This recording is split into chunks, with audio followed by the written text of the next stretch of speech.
வணக்கம் நண்பர்களே. காலை எழுந்தவுடன் கணக்கு 153வது நாளுக்கான விடைகளை இந்த வீடியோவில் பார்க்கலாம். இதில் நம்ம என்ன டாப்பிக்லேருந்து கொஷின்ஸ் கொடுத்துருந்தோம் அப்படின்னு பார்த்தீங்கன்னா பர்சன்டேஜ். ஏற்கனவே 2 நாள் நம்ம கூட்டு வட்டி காம்பவுண்ட் இன்ட்ரெஸ்ட் டாப்பிக்லேருந்து கொடுத்துருந்தோம். இப்போ அதனுடைய தொடர்ச்சியாக பர்சன்டேஜ் டாப்பிக்லேருந்து கொடுத்துருக்கோம். 761 பாருங்கள். ஒரு நகரத்தின் மக்கள் தொகை 1,76,400. வருடத்திற்கு 5% மக்கள் தொகை அதிகரிக்கிறது எனில் 2 ஆண்டுகளுக்கு பிறகு நகரத்தின் மக்கள் தொகை என்னவாக இருக்கும்? அதாவது இப்போ எவ்வளோ சொல்கிறாங்க அப்படின்னா 1,76,400 5% அதிகரிக்குதான். இப்போ இதில் 10% பார்த்தீங்க அப்படின்னா 17,640 கரெக்டாக. 5%னா அதில் பாதி. அப்போ அதில் பாதினா 8 2 16 மீதி 1 8 2 16 2 4 0 பாதினா அப்படியே பாதி ஆக்கிட்டோம்னா 5% கிடச்சிரும் கரெக்டாக. அப்போ இதில் எடுத்து ஆட் பண்ணோம் அப்படின்னா 1 8 5 2 2 0 இல்லையா. இப்போ இதில் 10%. இதில் 10% அப்படின்னா 18,522. நமக்கு 5% தான் தேவை. அப்போ அதில் பாதி அப்படின்னும் போது 9 2 6 1 இதில் இடத்தையும் கூட்டினோம் அப்படின்னா என்ன கிடைக்குது? 1 9 4 4 8 1 கரெக்டுங்களா. அப்போது 2 வருஷம் கழித்து அந்த நகரத்துடைய மக்கள் தொகை என்னவாக இருக்கும்னா 1,94,481. கூட்டுவட்டி மாடலில் தான் வரும். ஆனால் பர்சன்டேஜ் பேஸ் பண்ணியிருக்கிறதால நம்ம பர்சன்டேஜ் டாப்பிக்கில் கொடுத்துருக்கோம். கரெக்டாக சொல்லணும்னா கூட்டுவட்டி தான். அங்கேயும் நம்ம இதே மாதிரி தான் பண்ணியிருப்போம் பாருங்கள். சரிங்களா. அடுத்ததாக 762. ஒரு கிராமத்தின் மக்கள் தொகை 32,000 உள்ளனர். அவர்களில் 40% ஆண்கள், 25% பெண்கள், மீதமுள்ளோர் குழந்தைகள். ஆண்கள் மற்றும் குழந்தைகளின் எண்ணிக்கையை காண்க. பாருங்கள், மொத்தம் 32,000 பேர். 32,000ல் ஆண்கள் எத்தனை பர்சன்டேஜ் அப்படின்னா 40%. அப்போது 40/100 0 0 0 0 கேன்சல் ஆகிடும் கரெக்டாக.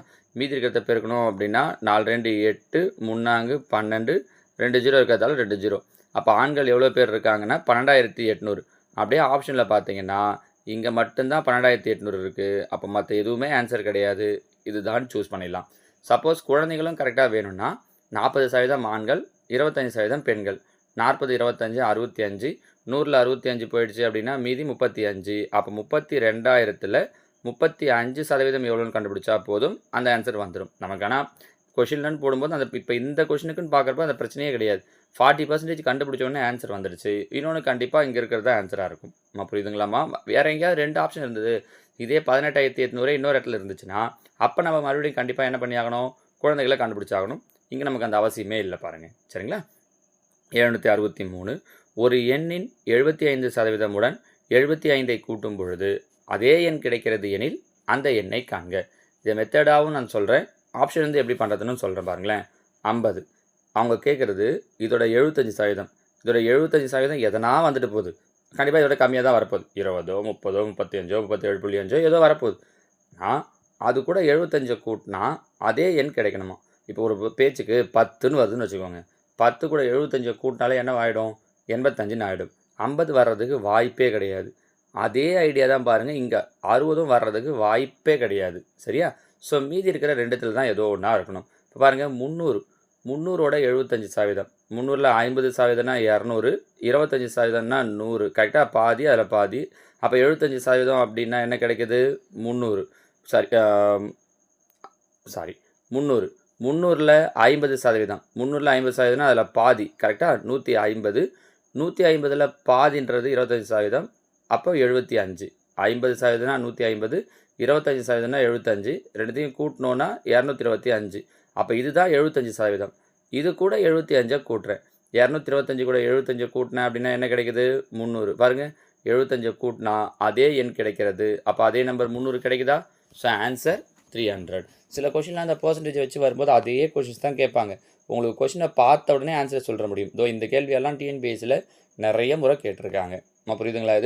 இது கீழே இருக்கிற ஆப்ஷனில் வந்து நம்ம போடுறது.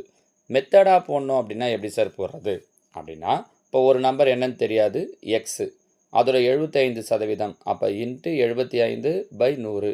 ஏன்னா சதவீதம் அப்படின்னாலே பைல 100 ப்ளஸ் இது கூட 75 கூட்டுறோம். கூட்டினா என்ன கிடைக்குதுன்னா அதே எண் கிடைக்குது, எக்ஸே கிடைக்குதுன்னு சொல்லியிருக்காங்க. இப்போ பாருங்கள், 3 25 75 4 25 100. அப்போ 3x/4. இந்த ப்ளஸ் 3x/4 ஈக்குவல்ட்டுக்கு இந்த பக்கம் வந்துடுச்சு அப்படின்னா மைனஸ் 3x/4. எல்சிஎம் எடுக்கலாம்.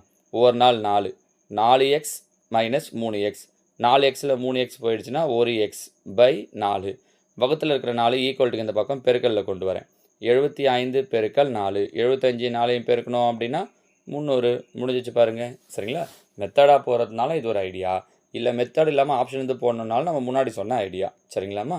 அடுத்ததாக கேள்வி எண் 764.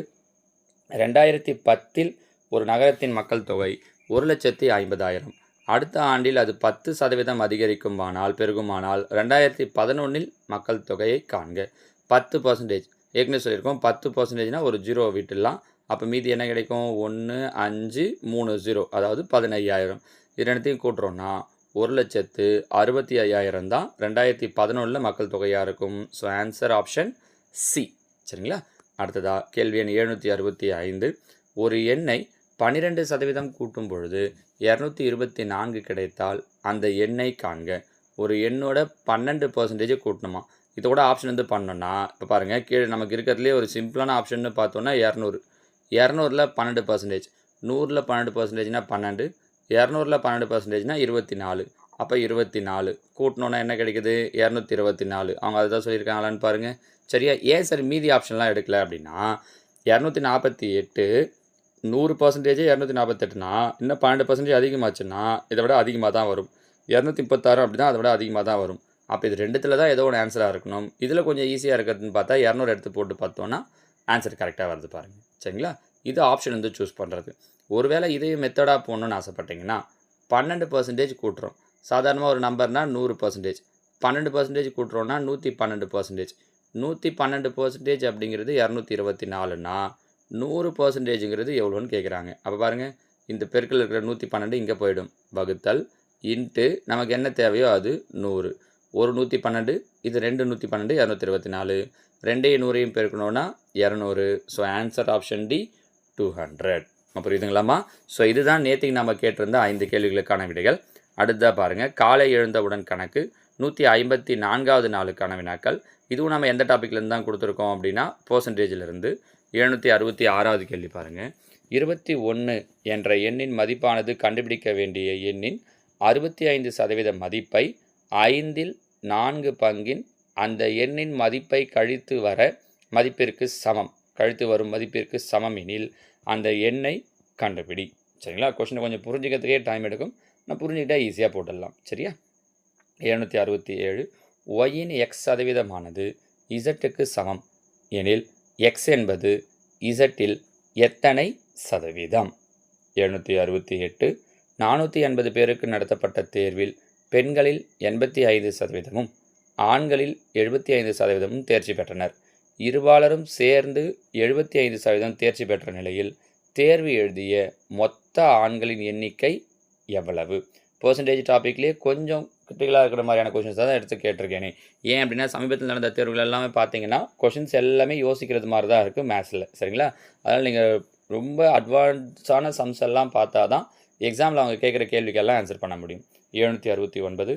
405ல் 0.85% ப்ளஸ் 550ல் 2.25% ஈக்குவல் டு 770. பியின் பி சதவீதமானது 36 எனில் பியை காண்க. சரிங்களாம்மா?